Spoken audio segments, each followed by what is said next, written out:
তেন্তে নমস্কাৰ ইয়াৰে আগৰ ভিডিঅ'ত আমি বুজিব চেষ্টা কৰিছিলোঁ যে বিএসসি ফিজিক্সত কি সাবজেক্ট আছিল কোৰ সাবজেক্ট কিন্তু আজিৰ ভিডিঅ'টোত আমি বুজিব চেষ্টা কৰিম যে কি এনেকুৱা বিষয় আছে যি মেইন সাবজেক্ট কেজাৰ বাহিৰে পঢ়িব লাগে আমি সো আগতে আমাৰ সিস্টেমটো আছিল CBCS choice base credit system তাত ইমান বিষয় নাছিল কিন্তু যেতিয়া NEP আহিল NEP FYUGP আহিল তেতিয়াৰ পৰা সাবজেক্ট অলপ বাঢ়ি গ'ল আৰু পঢ়াটো অলপ টান হ'ব পাৰে তো এনেকুৱা হৈ গ'ল তেন্তে আমি বুজো যে কি সাবজেক্ট আছে সো এক্সট্ৰা সাবজেক্টটো আমাৰ 4টা আহিল আগতে হয়তো 2টা আছিল এতিয়া আহিল 4টা তাৰে এটা প্ৰথমটো হৈছে আমাৰ এবিলিটি এনহান্সমেন্ট কোৰ্স সক্ষমতা বিকাশ পাঠ্যক্ৰম সক্ষমতা তেন্তে ইয়াত সোৱা এই 4টা বিষয় আছে এই বিষয়কেইটাৰ যোনখন পেপাৰ সেই পেপাৰবিলাক চইচ কৰিব লগা হয় ধৰল তাত 10টা পেপাৰ আছে তাৰ ভিতৰত আমি এটা চইচ কৰিব লাগে জিউৰ মতে এনেকুৱা বহুত কেইটা পেপাৰ আছে যাৰ ভিতৰত আমি চইচ কৰিম কিন্তু ইয়াৰ যোনটো এবিলিটি এনহান্সমেন্ট কোৰ্স তাত এটাই থাকে যে সকলোৱে পঢ়িব লাগে আৰ্টস সায়েন্স বিকম সবে পঢ়িব লাগে কিন্তু ইয়াৰ যোনটো মাল্টি ডিসিপ্লিনাৰী কোৰ্স মাল্টি মানে বহুত ডাঙৰ বিষয় ইয়াত 10টা মান আছে যাৰ ভিতৰত আমি চইচ কৰিম ধৰল বেসিস ফাৰ্স্ট সেমিস্টাৰত আমাৰ থাকিব ন্যাচুৰাল এণ্ড ফিজিক্যাল সায়েন্স পেপাৰখনৰ নাম ন্যাচুৰাল এণ্ড ফিজিক্যাল সায়েন্সত পঢ়িম ফিজিক্স আৰু কেমিষ্ট্ৰি মিশ্ৰণ তাত ডেফিনেশন আছে কিছুমান ফৰ্মুলা আছে যেবোৰ ক্লাস 11 12 ফৰ যোনটা বেসিক চেপ্টাৰ বিলাক তাহিলা আছে ইয়াত আছে multidisciplinary course okay MDC যাক কোৱা হয় তাৰপিছত আমাৰ value added course value added কোৰ্সত আমাৰ EVS থাকিব পাৰে মানে পৰিৱেশ বিজ্ঞানৰ কিবা সাবজেক্ট থাকিব নাইবা আমি চইচ কৰিব লগা হ'ব পাৰে মুঠৰ ওপৰত যোনটো মোৰ অভিজ্ঞতা multidisciplinary course value added course and skill enhancement course ইয়াত আমি সাবজেক্টবোৰ পেপাৰবোৰ চইচ কৰিম ইয়াত থাকিব 5খন মান অলপ পিছত কৈ আছো যে জিউ কি আনক পেপাৰ আছে মুঠত আমি এই 3টা ভিতৰত চইচ কৰিম পেপাৰবিলাক কিন্তু এই 4টা আমাৰ এক্সট্ৰা সাবজেক্ট জিবিএসত পঢ়িম এইটা নাম থাকে ইয়াৰ পেপাৰবিলাক চেঞ্জ হৈ থাকে সেমিস্টাৰ 1ত ধৰল MDC 1 থাকিব তাৰপিছত MDC 2 MDC 3 এটো এটা বিষয়টোৰ নাম কিন্তু পেপাৰবিলাক প্ৰত্যেকটো সেমিস্টাৰতে সলনি হৈ থাকে ওকে তেন্তে বেসি ফাৰ্স্ট সেমিস্টাৰত কিবা আছে সেকেন্ড সেমিস্টাৰত কিবা হ'ব থাৰ্ডত কিবা হ'ব তেনেকৈ আমি পঢ়ি যাই থাকিব মুঠত 3টা সেমিস্টাৰ আমি পঢ়িম সেমিস্টাৰ 1 সেমিস্টাৰ 2 এণ্ড সেমিস্টাৰ 3 সেমিস্টাৰ 4 পাছত সকলো সাবজেক্ট ফিজিক্স অনাৰ বা মেজৰত গুছি যাব যি বিষয় তুমি মেজৰ লৈছা তো এতিয়ালৈকে হেতুৱে ইয়াৰ পাছত মই ভালকৈ বুজাম যে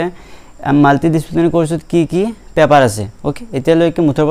সেই 3টা বিষয়ৰ উপৰিও এক্সট্ৰা 4টা বিষয় এগিটা ability enhancement course AEC multidisciplinary course MDC value added course VAC and skill enhancement course SE তেন্তে আমি এতিয়া বুজিবলৈ চেষ্টা কৰোঁ যে MDC বিষয়টোৰ অন্তৰ্গত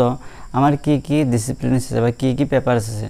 সো এই পেপাৰবোৰ কলেজ ভিত্তিকভাৱে বেলেগ হ'ব পাৰে মানে তোমালোকৰ কলেজত কিবা 4খন থাকিব পাৰে কিন্তু জিউত গুৱাহাটী ইউনিভাৰ্চিটিৰ যোনটো সিলেবাস তাত আমাৰ 8খন পেপাৰ আছে 8খন ডিসিপ্লিন আছে তাৰ ভিতৰত মই ইয়াত গোটেইখন উল্লেখ কৰিছো প্ৰথম কথা যে MDC ফুল মিনিংটো হৈছে মাল্টি ডিসিপ্লিনাৰী কোৰ্স মাল্টি মানে ইয়াত কিছুমান বেলেগ সাবজেক্টৰ সোমাই পালে তোমালোকৰ এই পাঠ্যক্ৰমটো বনোৱা হৈছে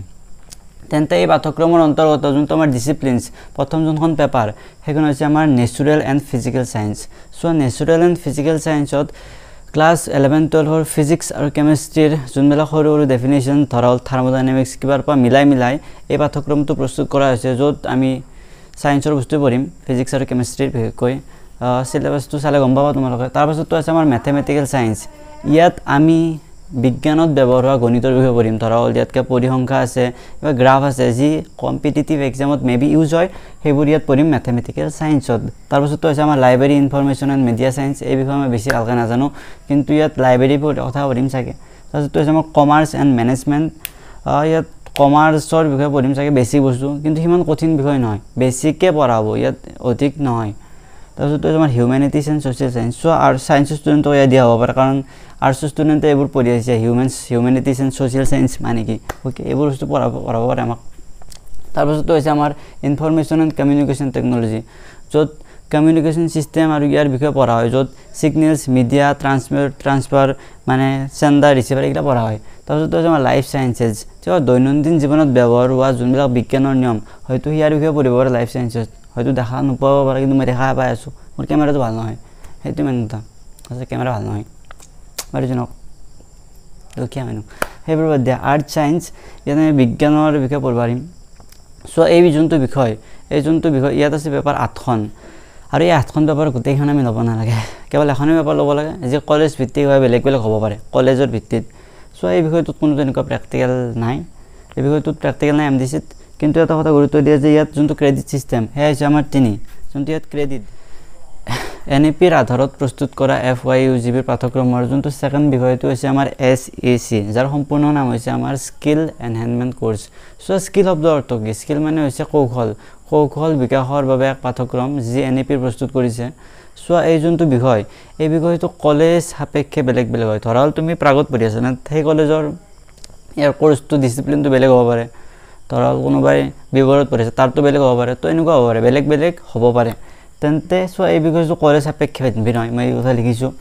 মইতো ফৰ এক্সাম্পল দি আছো দে কলেজ সাপেক্ষে বেলেগ হ'ব পাৰে মইতো সেকেন্ড সেমিষ্টাৰত এটা এক্সাম্পল দিছো ইয়াত আছে আমাৰ ট্ৰেড এণ্ড কমাৰ্স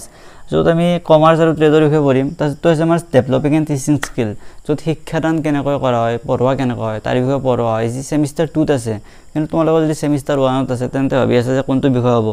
সো মই এনেকৈ ডাইৰেক্ট ক'ব নোৱাৰিম যে কোনটো বিষয় তোমালোকৰ হ'ব কাৰণ এনইপি বদলাই থাকে